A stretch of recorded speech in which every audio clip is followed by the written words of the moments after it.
Have you ever had your listing hijacked? Have you ever joined a listing and there's an army of resellers and they're jumping up and down? Amazon's actually implemented a few things recently, transparency and even some new features in Brand Registry that give control back to brands to make sure that the channel can be done the way that a brand wishes. So I've had a deep dive into this. We've had a really big product that is in transparency. I mean, all the emails that we had to send to get this program rolling, what it means to you as a seller, what it means to you as a brand. Let's jump in and see what Amazon's done in the last year here.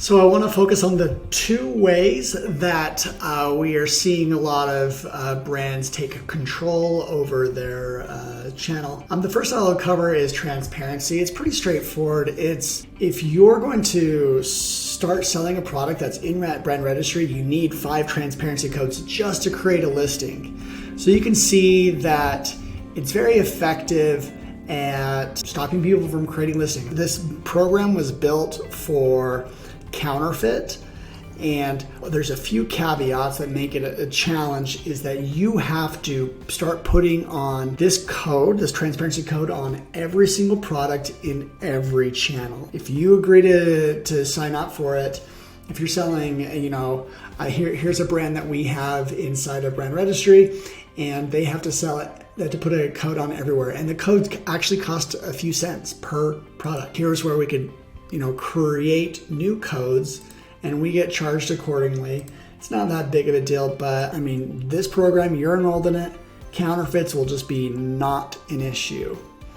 But if you have the legitimate product and it's sold out in other channels, you still need the code just to create a listing. Then I wanted to talk a little bit about Brand Registry. So here's the second way that brands are clamping down. This can be great. If you're a brand, you can start to have a little bit more control. We have a few brands here. We have another account where we have actually about 20 brands. But I can go to here to protect and report a violation. And you can see how easy it is for them to launch these missiles at sellers. So I can see the offers right now. Buy Boxer, my company, is here, and one other seller, and the images. And we can report a violation on, we could even try it against Amazon, on Amazon Warehouse. It's like the issue type. Copyright, that's for using content. Trademark is just using a term. And this is probably one of the easiest ways to go after someone. If say the product has your trademark on it, and then all you do is hit Bondic, and right here we're about to launch a missile at Amazon Warehouse. But you do have to do a test buy, and if you do a test buy, that's how you absolutely can shut them down.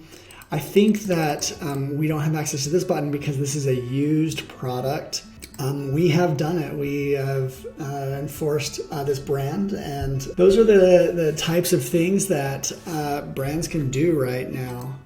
And our submission history, we sent one, and it was accepted by Amazon. That's all you have to do is fire that missile. Most of the time, many times we're on the receiving end. Someone will have to reach out to us, retract the complaint, and so I just wanted to show you guys that, and so you know what it's like. It's that easy for some brands to clamp down. I'm not seeing a ton of people do transparency, but those that do it, it's just like, it just changes the game. So there's that. So that's transparency and Brand Registry. Consider joining it. Hopefully you're able to get through the weeds of that. Make sure you subscribe. There's way more features that I cover, and you can tune into my podcast, Smartest Amazon Seller. Right there is some really deep dives. I bring in a lot of professionals on that one, and it's pretty good. All right, take care.